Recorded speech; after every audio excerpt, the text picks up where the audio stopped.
আচ্ছা, আমরা যখন মাইক্রোস্কোপ ইউজ করি তখন আমরা কিন্তু অনেকেই ভাবি যে মাইক্রোস্কোপটা কেন বক্সের মধ্যে রাখা হয়, বা মাইক্রোস্কোপে যখন আমরা আনস্টেন্ড স্লাইড ইউজ করি তখন এর কন্ডেন্সার এবং তার মিররের কী পজিশন থাকবে, মাইক্রোস্কোপে যখন আমরা স্টেন স্লাইড দেখব তখন তার কন্ডেন্সার এবং মিররের কী পজিশন থাকবে, অয়েল ইমার্শনে দেখার পরে আমরা কীভাবে তার প্রিকশন নিতে পারি, আমরা যখন বাইনোকুলারে দেখব তখন, যখন মনোকুলারে দেখব তখন আমাদের কিভাবে দেখা উচিত, বাইনোকুলারে দেখব তখন কিভাবে আইপিসে চোখ দেওয়া উচিত। তো এই কোশ্চেনগুলো কিন্তু আমাদের সবসময় মনে জাগে, কিন্তু আমরা প্রপার অ্যান্সার খুঁজে পাই না, বা আমরা সেইভাবে কোথাও থেকে আমরা কোনো বই থেকে জানতে পারি না। তা বন্ধুরা, আমি তোমাদের এই প্রবলেম সলভ করার জন্যই আজকে আমি এই নতুন ভিডিওটা নিয়ে এসেছি। তা আজকে আমার চ্যানেলে তোমাদের সবাইকেই স্বাগত। যারা আমার চ্যানেলে নতুন এসছো তাদেরকে আমি আমার চ্যানেলটাকে সাবস্ক্রাইব করতে বলবো, কারণ আমার এই চ্যানেলে যে টেকনিক্যাল রিলেটেড ভিডিওগুলো হবে সাবস্ক্রাইব করলে সবার আগে নোটিফিকেশান তোমাদের কাছে যাবে এবং তোমরাই দেখতে পারবে। তার বন্ধুরা, আরেকটা কথা, যদি তোমাদের এই ভিডিওটা ভালো লাগে তোমরা অবশ্যই লাইক, শেয়ার এবং কমেন্ট করো, যাতে আমি আবারও নতুন কোনো ভিডিও বানাতে পারি, প্যারামেডিক্যাল রিলেটেড ভিডিও, যাতে তোমাদের কিছু হলেও আমি হেল্প করতে পারি। তা বন্ধুরা, চলো শুরু করি আজকে আমার নতুন video, precaution while using microscope. আমরা যখন মাইক্রোস্কোপ ইউজ করব তখন কি কি প্রিকশন নেব। তা প্রথমেই হচ্ছে, আমরা মাইক্রোস্কোপ ইউজ করার পরে মাইক্রোস্কোপকে যখনই আমরা রাখবো, প্লেস করব, তখন কিন্তু একটা ডিম লাইটের মধ্যে রাখবো, ব্রাইট লাইটের মধ্যে রাখবো না। কারণ ডিম লাইটের মধ্যে রাখলে কি হবে, ব্রাইট লাইটের মধ্যে রাখলে কি হবে, আমার যদি আমি বক্সটার মধ্যে ব্রাইট লাইট রাখি তাহলে ভেতরে গরম হয়ে যাবে, বিভিন্ন রকম প্রবলেমও দেখা দেবে। কিন্তু ডিম লাইটের মধ্যে রাখলে একটা ময়েশ্চার হয়ে যেতে পারে, ময়েশ্চার একটা ড্রাই ওয়েদার সৃষ্টি হবে, যার ফলে আমার লেন্স বা গ্লাসের মধ্যে আমার অয়েল ইমার্শন বা আইপিসের মধ্যে কোনো ফাঙ্গাস গ্রো করতে পারবে না। সেই জন্য আমরা ডিম লাইট ইউজ করবো। আর যদি আমরা ব্রাইট লাইট ইউজ করি তাহলে কি হবে, ভেতরটা গরম হয়ে যাবে, গরম হয়ে যাওয়ার পরে এবং দুর্ঘটনা ঘটতে পারে। তা সেকেন্ড পয়েন্ট আসছে, care should be taken not touch the eyepiece with spectacles if wearing it at the time of examination. আমাদের যারা চশমা ইউজ করি তারা যখন মাইক্রোস্কোপে যখন দেখব বা ফোকাসিং করবো, যখন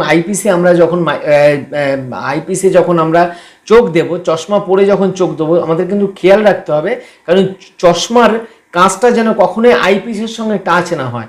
এই আইপিসের সঙ্গে টাচ হলে কী হবে বন্ধুরা, আমার আইপিসে যে গ্লাসটা রয়েছে সেই গ্লাসে স্ক্র্যাচ পড়ে যাবে, যার ফলে কী হবে, এইটা স্ক্র্যাচ একদিন দুদিন করতে করতে ওখানে হেজি হয়ে যাবে।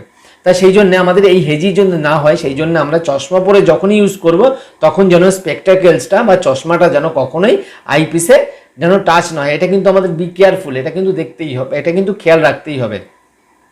নেক্সট আসছে কি, আমরা যখনই মনোকুলার মাইক্রোস্কোপে বা বাইনোকুলার মাইক্রোস্কোপে দেখব তখন কিন্তু আমাদের মনোকুলার মাইক্রোস্কোপে যখনই আমরা দেখি তখন কিন্তু আমাদের একটা হ্যাবিট থাকে যে এক চোখ বন্ধ করে আরেক চোখ দিয়ে দেখবো, বা এক চোখে আমরা হাত দিয়ে দিই আর এক চোখ দিয়ে দেখি, কিন্তু এটা কখনোই করা যাবে না। কারণ আমাদের দুটো চোখ খুলে দেখা প্র্যাকটিস করতে হবে, কারণ দুটো চোখ যদি খুলে আমরা দেখি তাহলে আমাদের দুটো চোখের উপর সমানভাবে স্ট্রেন পড়বে, যার ফলে আমাদের চোখ খারাপ হওয়ার সম্ভাবনা খুব কম থাকে। আবার যখন আমরা যদি আমরা এটা যদি না করে আরেকটা প্রবলেম হতে পারে, আরেকটা প্রবলেম কি হবে, আরেকটা প্রবলেম হবে, আমি যখন বাইনোকুলার মাইক্রোস্কোপে দেখব তখন আমরা কিন্তু অ্যাডজাস্ট করতে পারবো না। সেই জন্য আমরা যখনই মনোকুলার মাইক্রোস্কোপ ইউজ করব আমরা কিন্তু দুটো চোখ খুলে দেখার চেষ্টা করবো। হ্যাঁ বন্ধুরা, প্রথম কিন্তু প্রবলেম হবে, আস্তে আস্তে দেখবে যে ঠিক হয়ে গেছে।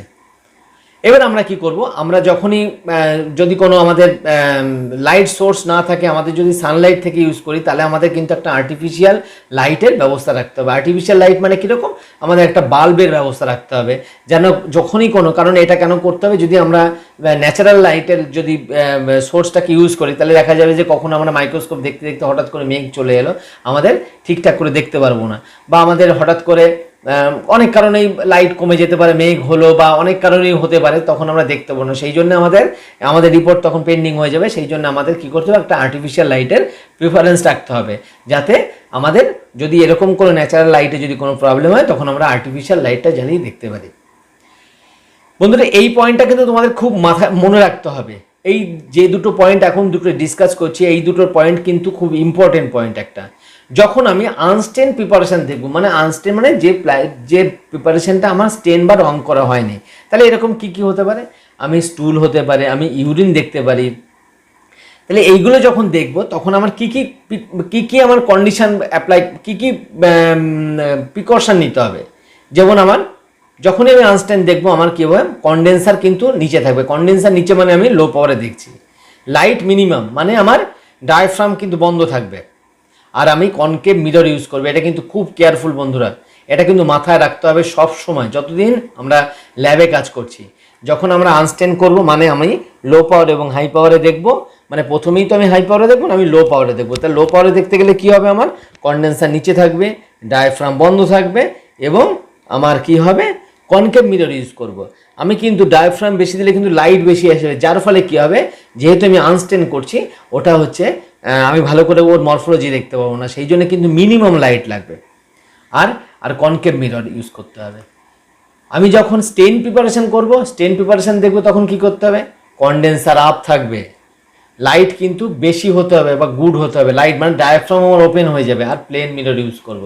তাহলে কিন্তু এটা কিন্তু খুব কেয়ারফুলি দেখতে হবে। কিন্তু এই কোশ্চেন কিন্তু পরীক্ষায় ম্যাক্সিমাম টাইমে আসে, এবং ইন্টারভিউতে, যে কোনো ইন্টারভিউতে জিজ্ঞাসা করা হয় মাইক্রোস্কোপ রিলেটেড কোশ্চেন আসলে সেখানে কিন্তু আসে। যদি বলা হয় স্টেন প্রিপারেশন দেখার সময় তুমি কি কি প্রিকশন নেবে, বা কন্ডেন্সারের পজিশন কি থাকবে, আপ থাকবে, ডায়াফ্রামের পজিশন থাকবে কি, ডায়াফ্রাম খোলা থাকবে, পুরো ওপেন থাকবে, আর মিরর কীরকম থাকবে, মিরর থাকবে আমার প্লেন মিরর, আমি কনকেভ মিরর ইউজ করব না।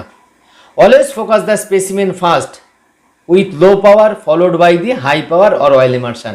তাহলে আমার প্রথমেই কি করতে হবে, আমি মাইক্রোস্কোপে যখনই ফোকাসিং করব তখন প্রথম আমার অয়েল ইমার্শন করতে, আমার লো পাওয়ার করতে হবে। লো পাওয়ার মানে 10x। 10x করতে গেলে কি করতে হবে, আমার কন্ডেন্সার নিচে থাকবে, ডায়াফ্রাম বন্ধ থাকবে, আর আমি কি করব, কনকেভ মিরর ইউজ করব। এবার যখনই আমার লো পাওয়ারে আমি যখনই ফোকাস করে নিলাম, লো পাওয়ার থেকে হাই পাওয়ারে যখনই ফোকাস করব, হাই পাওয়ারে ফোকাস করলে কি হবে, আমার কন্ডেন্সার কি করব, আমি হাফ ওয়ে ডাউন করব, মানে হাফের থেকে একটু নিচে করব। আমার কি করব, লাইট মিনিমামের জায়গায় সামান্য একটু আমি ডায়াফ্রাম খুলবো, আর কি করব, আমি কনকেভ মিরর ইউজ করব। এরপরে কি করব, লো পাওয়ার হাই পাওয়ার হয়ে গেলে এবার আমি অয়েল ইমার্শন ইউজ করবো। অয়েল ইমার্শন ইউজ করতে গেলে আমার কি করতে হবে, অয়েল ইমার্শন ইউজ করতে গেলে প্রথমে আমাকে কন্ডেন্সার উপরে করতে হবে, আমার ডায়াফ্রামটাকে বন্ধ করে ওপেন করে দিতে হবে যাতে আমার লাইট বেশি আসে, আর কি করতে হবে, আমাকে প্লেন মিরর ইউজ করতে হবে। তা বন্ধুরা এরপরে আসছে কি,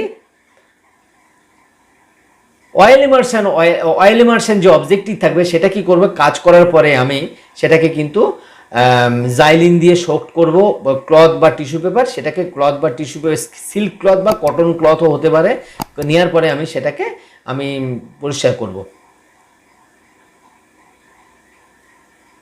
মাইক্রোস্কোপ কি করব, আমি মাইক্রোস্কোপ ইউজ করার পরে মাইক্রোস্কোপে যখনই আমরা দেখবে মাইক্রোস্কোপ আসে বা নতুন যখন মাইক্রোস্কোপ ওপেন করা হয় তখন কিন্তু মাইক্রোস্কোপে একটা কভার দেওয়া থাকে, প্লাস্টিকের কভার, কারণ ট্রান্সপারেন্ট প্লাস্টিকের কভার দেওয়া থাকে। ট্রান্সপারেন্ট কেন থাকে এবং প্লাস্টিক কেন থাকে, প্লাস্টিকটা অনেক দিন যায়, প্লাস্টিকে সাধারণত ব্যাকটেরিয়া, ভাইরাস বা ফাঙ্গাস অ্যাটাক করে না, খুব কম দেখা যায়।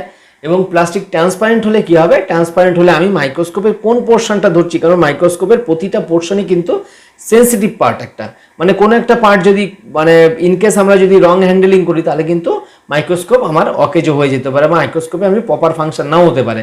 সেই জন্য ট্রান্সপারেন্ট করলে কি হবে, আমি কোথায় ধরছি, কোন পজিশনে ধরছি সেটা আমি বুঝতে পারবো। তাহলে কিন্তু এখানে আমাদের কোশ্চেন ইন্টারভিউতে আসে বা ধরা হয় যে কেন মাইক্রোস্কোপ সবসময় একটা প্লাস্টিক এবং ট্রান্সপারেন্ট প্লাস্টিক কভার দিয়েই, ট্রান্সপারেন্ট প্লাস্টিক কভার দিয়ে ঢাকা হয়। তাহলে আমার প্রথম কারণ হচ্ছে ট্রান্সপারেন্ট ইউজ করার কারণ হচ্ছে আমি মাইক্রোস্কোপের কোন পোর্শনে ধরছি সেটা আমি বুঝতে পারবো। আর প্লাস্টিক ইউজ করার কারণ হচ্ছে প্লাস্টিক ইউজ করলে আমার কী হবে, প্লাস্টিকে ব্যাকটেরিয়া, ভাইরাস বা ফাঙ্গাস অ্যাটাক করবে না বা গ্রোথ করবে না। তাই সেই জন্য, এবং এটা আমি কেন দেব, প্লাস্টিকের কভার কেন দিয়ে রাখবো, কারণ হচ্ছে যদি আমি ওপেনে রেখে দিই বা প্লাস্টিক কভার না দিই তাহলে কি হবে, আমাদের এয়ারের যে ডাস্ট পার্টিকেল আছে সেগুলো আস্তে আস্তে মাইক্রোস্কোপের উপরে ডিপোজিট হবে। এই ডিপোজিট হতে আইপিসের উপরে পড়বে, স্টেজের উপরে পড়বে, আমার এই করতে করতে oil immersion, fine adjustment screw, course adjustment screw এর মধ্যে গিয়ে পড়বে, যার ফলে কি হবে, আমার আস্তে আস্তে আমার মাইক্রোস্কোপ হেজি হতে শুরু করবে এবং মাইক্রোস্কোপ ফাংশন ঠিকমতো করবে না বা আমি ঠিকমতো দেখতে পাবো না। তা সেই জন্য আমার মাইক্রোস্কোপ সব সময় আমার কিন্তু কি করতে হবে, কাজ করার পরে বা অবশ্যই আমাকে এটা ডাস্ট প্রুফ বা একটা ট্রান্সপারেন্ট প্লাস্টিক কভার দিয়ে আমাকে আটকে রাখতে হবে। নেক্সট আসছে কি, while carrying the microscope it should be hold by the body limb, another hand should be under the mirror system. তাহলে কি করতে হবে, আমি যখনই মাইক্রোস্কোপ আমি ক্যারিং করবো, মাইক্রোস্কোপ এক জায়গা থেকে আরেক জায়গায় নিয়ে যাব, তাহলে কি করতে হবে, একটা হাত দিয়ে আমার লিম ধরতে হবে, লিমটাকে আমি ধরলাম, আরেকটা হাত কি করতে হবে, স্টেজের আমার বেস বা প্ল্যাটফর্মের নিচে রাখতে হবে, যাতে কি হবে, আমার যদি কোনো পার্ট এতে করলে কি হবে, লিম হচ্ছে সব থেকে মাইক্রোস্কোপের শক্ত পার্ট। তা বন্ধুরা এই লিম বা এই যে বডি পার্ট, এই যে বডি পার্টের মাইক্রোস্কোপের যে বিভিন্ন রকম পার্টের এই রিলেটেড আমার একটা ভিডিও বানানো আছে, এর লিঙ্ক আমি ডেসক্রিপশন বক্সে দিয়ে দেবো, তোমরা পারলে সেখান থেকে দেখতে পারো। মাইক্রোস্কোপের কোন পার্ট, তার ফাংশন কি কি কাজ করে, মাইক্রোস্কোপ কি করে আমি মেনটেনেন্স করব, মাইক্রোস্কোপের কি করে ফোকাসিং করব, এই রিলেটেড আমার অনেকগুলো ভিডিও বানানো আছে, আমি সবারই আমি লিঙ্ক দিয়ে দেবো, সব ভিডিওগুলোরই ডেসক্রিপশন বক্সে, তোমরা পারলে দেখতে পারো, অথবা তোমাদের কাছে যে বই আছে সেই বইও তোমরা পড়তে পারো। তা আমরা কি করছিলাম, যখনই আমরা মাইক্রোস্কোপ ক্যারি করবো, মাইক্রোস্কোপের একটা হাত দিয়ে আমরা মাইক্রোস্কোপের লিমটাকে ধরবো, আর একটা হাত কি করব, আমরা মাইক্রোস্কোপের যে বেস থাকবে বা যে ফিট থাকবে সেই ফিটের নিচে রাখবো। এতে রাখলে কি হবে, ফিটের মাইক্রোস্কোপে যদি আমি লিম ধরে রাখি, তাহলে মাইক্রোস্কোপ আমার মুভ মানে হেলবে দুলবে না, বা মাইক্রোস্কোপ পড়ে যাওয়ার চান্স খুব কম থাকে। আর মাইক্রোস্কোপ আমার হরাইজন্টালি থাকবে। 2 নম্বর হচ্ছে কি, মাইক্রোস্কোপের নিচে হাত দিলে কি হবে, আমার ফিটের নিচে হাত দিলে কি হবে, বা বডির হাত দিলে কি হবে, এখানে কি হবে, আমার যদি মাইক্রোস্কোপের মিরর বা কন্ডেন্সার এগুলো সামান্য স্ক্রু দিয়ে আটকানো থাকে, এটা যদি পড়ে যায় সেটা আমার হাতের মধ্যে পড়বে, যার ফলে আমার মেজর কোনো ড্যামেজ হবে না, মাইক্রোস্কোপের মেজর কোনো ড্যামেজ হবে না। একটা মিরর ভেঙে গেলে কিন্তু আমি আর মাইক্রোস্কোপে সেই দিনকের জন্য বা যতদিন আমার মিরর আসছে ততদিন আমি কাজ করতে পারবো না। তাই এইগুলো আমাকে অবশ্যই কেয়ারফুলি দেখতে হবে। নেক্সট আসছে কি, paraffin oil or mineral oil should not be preferred because its refractive index is not correct. এই রিফ্র্যাক্টিভ ইন্ডেক্সটা কি বন্ধুরা, তাই রিফ্র্যাক্টিভ ইন্ডেক্স রিলেটেড একটা ভিডিও আমার বানানো আছে, হিস্টোপ্যাথোলজিক্যাল ভিডিও, সেখান থেকে দেখে নিতে পারো।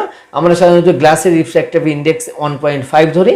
এই প্যারাফিন অয়েল বা আমরা যে অয়েলটাকে ইউজ করব তার রিফ্র্যাক্টিভ ইন্ডেক্সের জন্য গ্লাসের রিফ্র্যাক্টিভ ইন্ডেক্সের কাছাকাছি হয়, তাহলে কি হবে, আমার লাইট স্ক্যাটার করে বাইরে যাবে না, যে লাইটটা গ্লাসের মধ্যে দিয়ে আসে সেই লাইটটাই আমার মাইক্রোস্কোপের মধ্যে দিয়ে এসে আমার আইপিসে আসবে। যদি আমার রিফ্র্যাক্টিভ ইন্ডেক্স যদি ডিফারেন্স হয়, তাহলে কি হবে, লাইটটা রিফ্লেক্ট করে চলে যাবে, যার ফলে আমি মাইক্রোস্কোপে প্রপারলি দেখতে পাবো না। তা সেই জন্যে এই প্যারাফিন অয়েল বা মিনারেল অয়েল আমি ইউজ করবো না, কারণ এদের রিফ্র্যাক্টিভ ইন্ডেক্স ডিফারেন্স হয়। তাই সবসময় আমি সেই জন্য সিডারউড অয়েলই ইউজ করবো, কারণ ওর রিফ্র্যাক্টিভ ইন্ডেক্স হচ্ছে কনস্ট্যান্ট এবং ও হচ্ছে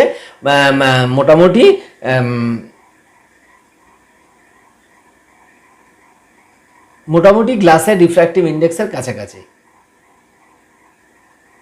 নেক্সট আসে কি, never touch the lens and never leave a slide on the microscope while it is not use. যখন আমরা মাইক্রোস্কোপ ইউজ করবো না, তখন কিন্তু আমরা মাইক্রোস্কোপ বক্সের ভেতর থেকে বার করবো না, বা প্লাস্টিক কভারটাকেও ওখান থেকে সরাবো না।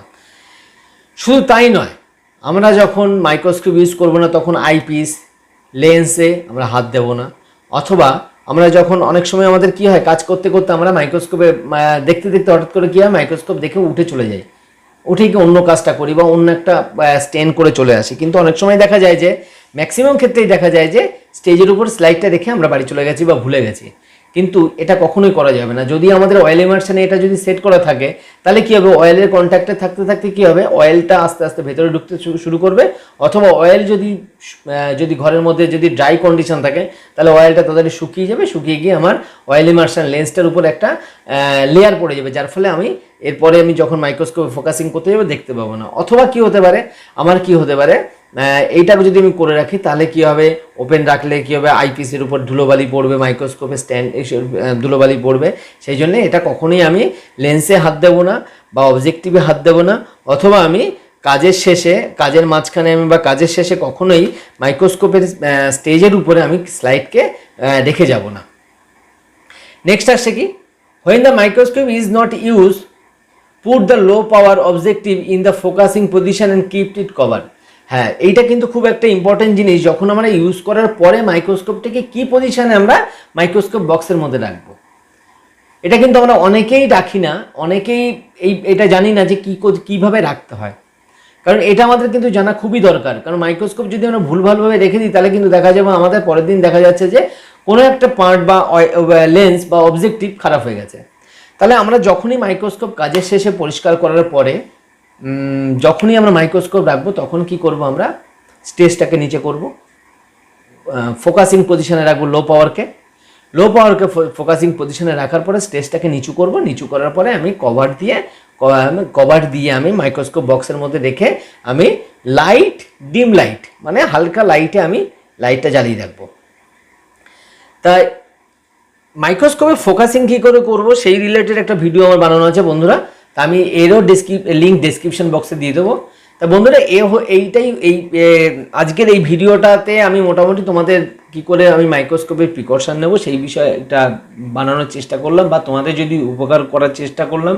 যদি তোমাদের ভালো লাগে অবশ্যই তোমরা লাইক, শেয়ার এবং কমেন্ট করো। অবশ্যই তোমরা যারা নতুন এসছো সাবস্ক্রাইব করে নিও। তো থ্যাংক ইউ বন্ধুরা। এর পরের ভিডিওতে আমি আলোচনা করব মাইক্রোস্কোপ রিলেটেড যে এমসিকিউ কোশ্চেনগুলো হয়, বা তোমাদের অনেকেরই একটা চিন্তাধারা থাকে, বা তোমরা অনেকেই ভাবো যে এমসিকিউ কোশ্চেন পেলে আমাদের সুবিধা হয়। তা আমি এর পরের ভিডিওতে আলোচনা করব মাইক্রোস্কোপের এমসিকিউ রিলেটেড ভিডিও। তো থ্যাংক ইউ বন্ধুরা।